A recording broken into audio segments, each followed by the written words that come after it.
Thank you very much, Tanner. Great to be here in Oildale tonight, by God. My last name is Warnock.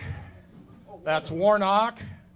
It's a Scots-Irish name, which means every morning when I wake up, I want to get as drunk as I can, but do it as cheaply as possible.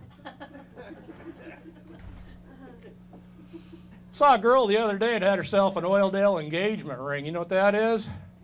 Those are hickeys from ear to ear.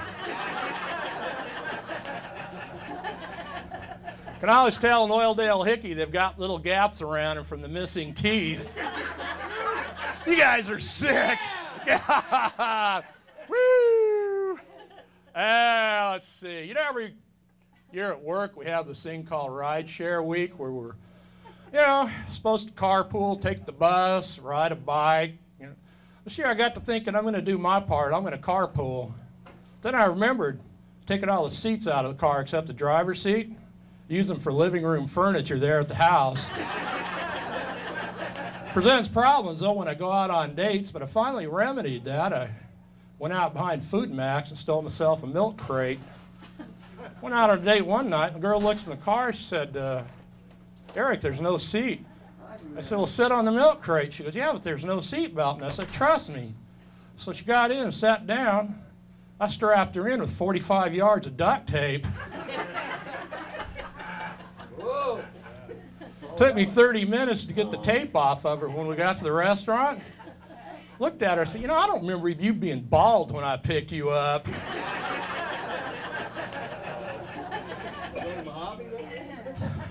It was a Mexican food restaurant. I ordered a combo plate, all rice, no beans, got to keep an eye on my schoolgirl figure. Well, they brought the combo plate out. Top each large mound of rice, there were 2 black olives. Looked at my date and I said, dang, hon, I think I'm falling in love with my combo plate. She said, Eric, you men are all pigs. You chase anything that looked like it had cheese on it. I said, now that ain't true, but would you mind catching a cab home? I want to get to know this combo plate a little bit better. I've been dating the combo plate for about 6 months now. Of course, guys, you've all heard this crap. I heard it from her the other day. She said, Eric, I feel like I'm being smothered in this relationship. So I said, fine. Took the lid off the Tupperware dish I'd been keeping her in. Of course, there's a religious problem too. She's Catholic, I'm Presbyterian. So being mature adults, we're now meeting halfway, we're now worshiping at Taco Bell. Crap. Anybody here pay their bills online? I do. It's pretty cool. Go on the website, put in how much amount you want to go to PG&E, the bank center, to check out. Between that and having a debit card, there's really no reason to carry cash anymore. But it does present one huge problem, though, trying to find hookers who will bill me. Baby, I got the money, just have your people send me something in the mail. Crap. This one's for Tanner. Years ago, I heard a country music singer say, the people at my record label. I thought, the people at my record label? So I got to thinking, I have a self-titled CD coming out in time for Memorial Day, and the people at my record label, or it's going to be available at your 99-cent only store. The people at my record label tried to get it into the Dollar Tree, but I found I couldn't reach my target demographics there. When you're a big-time entertainer like myself, you live and die by your demographics. I posted that on my good buddy Tanner Byram's Facebook. I've been searching all my life, what's my stage name? I always felt like an orphan, who am I supposed to be on stage? Well, I posted that. Next time I got up to do comedy, Tanner introduced me as Eric Warnock, the 99-cent comedian. It was like an aha moment of life. Holy crap, that's me. I found my identity. I have very big goals for my comedic career. I'm thinking 2 or 3 years I'll be doing 3 shows a day, making $15, $20, $25 a show at a 3-chair barber shop in Waukegan. And I can look back and say, by God, Tanner gave me my stage name. Thank you, Tanner. Oh, God. I went to a party a couple of weeks ago checking out these 2 smoking hot chicks. I mean, smoking. One of them goes to the refrigerator, pulls out a beer, pops top, takes a big slug, sets it down. She got up and left. Her equally smoking hot girlfriend comes over, picks up the beer, takes a big slug, sets it down. She gets up and leaves. So I walked over and I picked up the beer and I took a big slug. My buddy Ron said, Eric, that's dangerous. This is cold and flu season. I said, well, that's as close as I'll get to menage a trois in my life. Ah, stupid stuff. Anybody here use a CPAP machine to sleep? I do. Little machine about like this, hooked up to a hose, mask over your nose, keeps constant pressure on the soft palate so that you don't stop breathing, snore and stuff.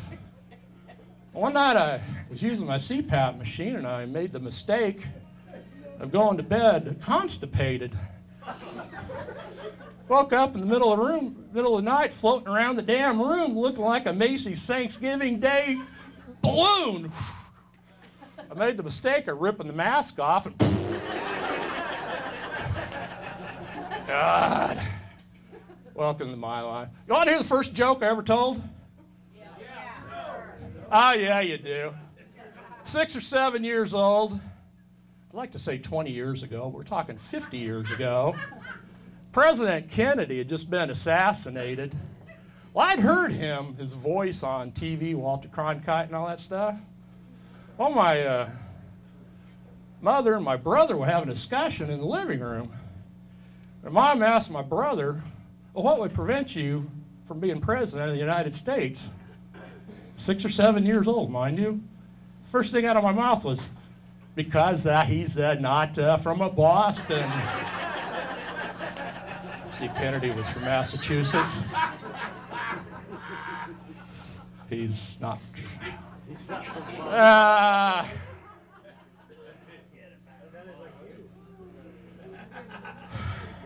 This isn't my joke, pretty damn funny. Broke up with my girlfriend last week. She's cross-eyed. Whenever I was with her, she would tell me she was seeing somebody else. Got that from Bob and Tom. I like to identify jokes that aren't mine, you know. Weird thing happening in the American culture. People are giving their kids first names. They're also last names.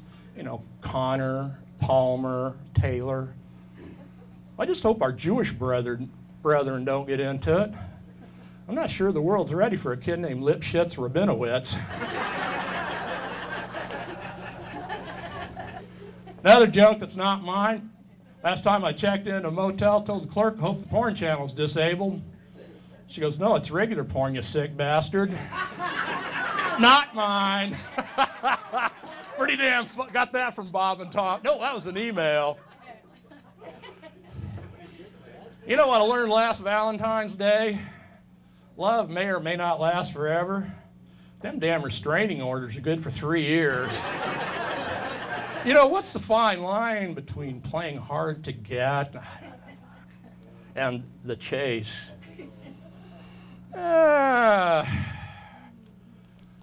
56 years old, 1 hip replacement, 2 knee replacements. Had to get my first pair of orthopedic Wranglers the other day.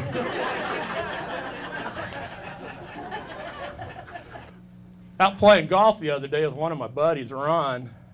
Haven't played in 4 years because of the knee surgeries.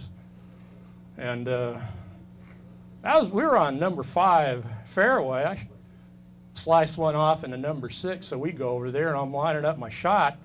Guy in the number 6 tee box pokes one off and he yells, 4! Hell, I jumped up and moved a little bit, about that much. Buddy Ron goes, damn, Eric, you got some pretty good moves. I said, well, I'm going to have to take a couple of Vicodin and use my asthma inhaler.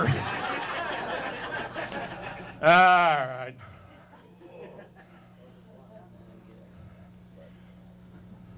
Little Spanish joke here. Walked into a Mexican food restaurant the other day. Mexican guy laying in the parking lot, grasping at his abdomen. First I thought he was screaming, "Híjole, híjole." He was actually screaming, "E. coli, E. coli."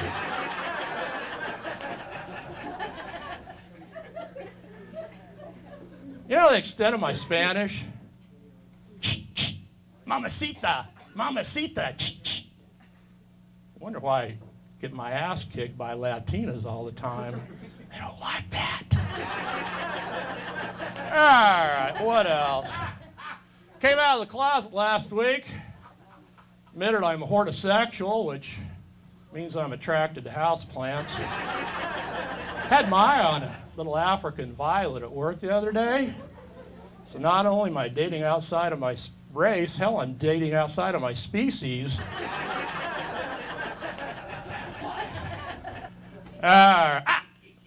Here's one for you. You guys know what phantom pains are? When someone has a limb amputated, it feels like it's still there because of the nerves and stuff. I've had phantom hair pain since the early 80s. It drives me frickin' nuts. Let me see. Remember back in the days when a flag was at half staff and it meant something, like somebody famous had died? You think, God, you know, it seems like since former President Ronald Reagan had died, flag was at half staff for 30 days. Richard Nixon, 30 days. It just kind of lost all meaning. Rolled by Taco Bell the other day, flag was at half staff. Pulled up and asked the guy, so somebody famous died? And he goes, no, we just ran out of frijoles. Doesn't mean anything anymore. All right. Remember back in the 70s? I know you people are on the 70s. I'm not that freaking old. There was a book out. It was called The Peter Principle that said, no, it's not a porn movie, okay? It's a legitimate book that this guy's supposition was that in any organization, an employee rises to the level of his incompetence.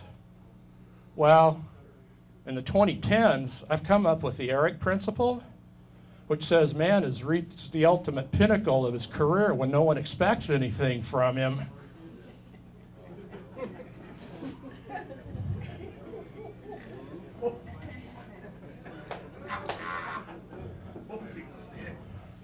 You know how we can tell we're at normal weight in Oildale? When we're arrested, the deputies don't have to connect 2 pair of handcuffs for us to get our hands behind our backs. You guys ever watch Cops? Big guy, 2 or 3 handcuffs. Let me see. Back in my 30s, when I would pray, I'd get down on my hands and knees. I was at work one day, and one of my coworkers goes, Eric, you're limping. What's wrong? And I said, it's another prayer-related injury. 2 guys from Oildale die, and they go to heaven. Well, St. Peter meets them, looks down his nose at them, and sees they're from Oildale. Said, "Humph." Goes over to God, and he said, God, I got 2 guys out here from Oildale. I don't know what to do with them.